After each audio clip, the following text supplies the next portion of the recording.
Well, greetings and welcome everyone to Karl's Spirits. This is episode 60, and in this episode, we're going to be tasting Old Forester 1910 Old Fine Whiskey. This happens to be one of my particular favorites, so I'm going to try not to be biased. However, I need you to please remember everyone's tastes are different when it comes to bourbon. Just because I like something doesn't mean you have to, or vice versa. Our tastes are going to be influenced by a variety of factors. Your experience. That means your experience in drinking bourbon and also your current experience at the moment you're drinking it. It is based on our current mood. It is based on the foods that we've had a little bit previous. So this is just my take, nothing more. Please remember that. So as always, I like to do a little bit of history of the product that I'm tasting as much as I can find. Um, and as I've stated in many previous Old Forester product reviews, Old Forester is kind of the centerpiece, if you will, of the Brown-Forman distillery. Brown-Forman owns not just Old Forester, it also owns Woodford, Early Times, and yes, even Jack Daniels. Brown-Forman was founded by George Gavin Brown in 1870, and his descendants still actually own the company, which is somewhat unique. It's a continually producing company since 1870, owned by the same family. They've been producing for 150 years without interruption. They escaped prohibition and the destruction of the bourbon industry at that time by being one of the handful of companies that were granted a medicinal license. So that allowed them to keep producing even during those dark times of prohibition. So the Whiskey Row series was introduced by Old Forester in 2014. This was kind of an experimental lineup of four different expressions, or what would become four different expressions. They all have the exact same mash bill, but they are aged for different lengths of time, and they are bottled at different proofs. So if you are curious about how those factors can affect your pour, comparing these four bottles is a great comparison. You're going to be looking at the 1870 original batch, the 1897 Bottled and Bond series, the 1910 Old Fine, and the 1920 Prohibition style. Those four different proofs, different aging, but same mash bill. So the same water, the same ingredients went into these four, but it makes a completely different taste, depends on their age and their proof. So it's really kind of an interesting experiment. Each of those four bottles that I just mentioned kind of commemorates a milestone in the history of Brown-Forman and in the history of Old Forester.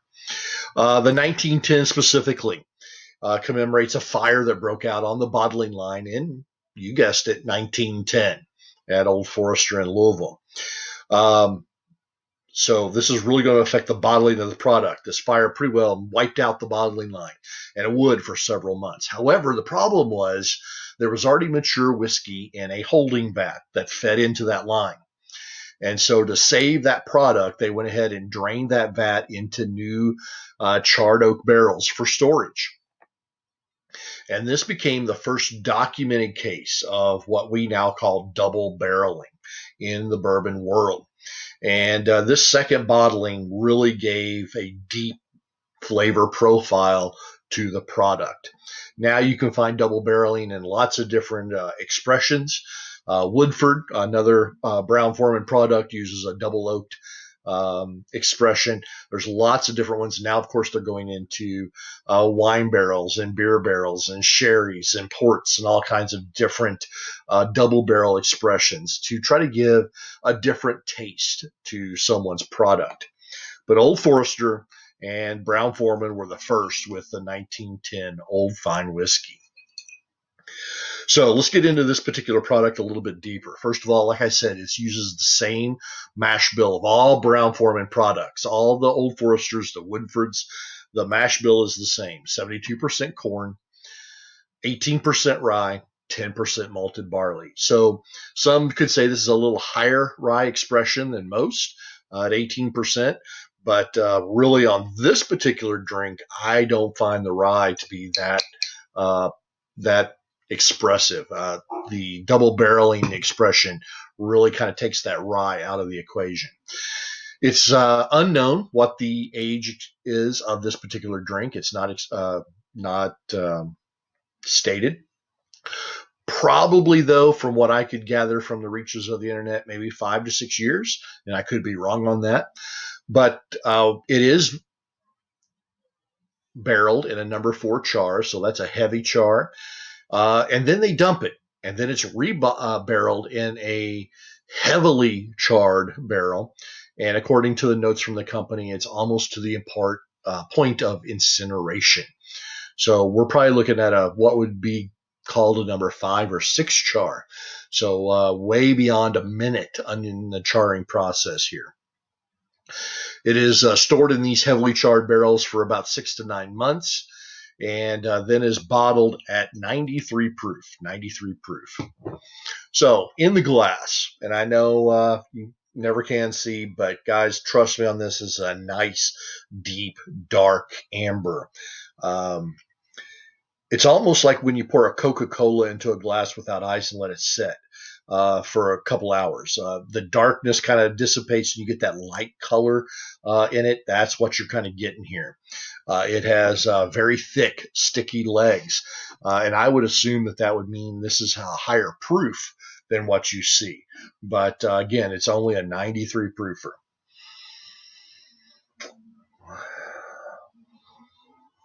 On the nose. First of all, sweet notes. That charred oak is definitely there. And it's not a firewood char. It's more of a freshly sawn oak plank, like a lumber that's been through through a table saw type of way. A little bit of char to it, a little bit of burn, but a lot of sweet oak notes. Then I'm picking up a lot of brown sugars. And under that, I'm getting those deep caramels that I like. And also, and this is really what makes me like this particular pour a lot, I'm getting a lot of dark chocolate on the smell. This makes it a really, really cool bourbon to nose. The taste doesn't disappoint either. It pretty well follows what you smell.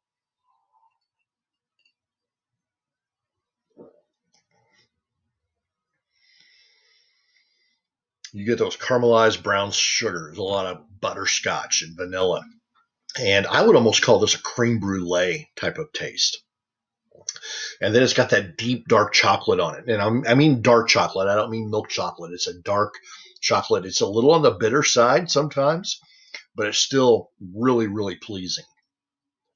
And what really kind of rounds out the taste for me on this particular pour is the dark berry undertone. Now, if this is a dark cherry, maybe fine. If this is a dark raspberry type of thing, that would be fine. It's a really dark berry undertone. It's got more oaky flavors coming in, and those were those vanillas, of course, and the brown sugars. The mouthfeel on this is incredible. It's a very silky, chewy, viscous pour. It really just coats the mouth.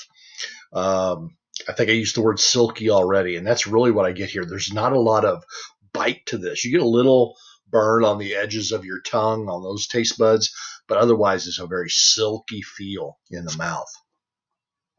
With the finish, those sweet notes are all there, but they do fade within about 5 to 7 seconds for me, and they reveal this rich undertone of what I would call leather, and this is kind of a stretch here maybe, but old tobacco, maybe old tobacco in like a cigar box.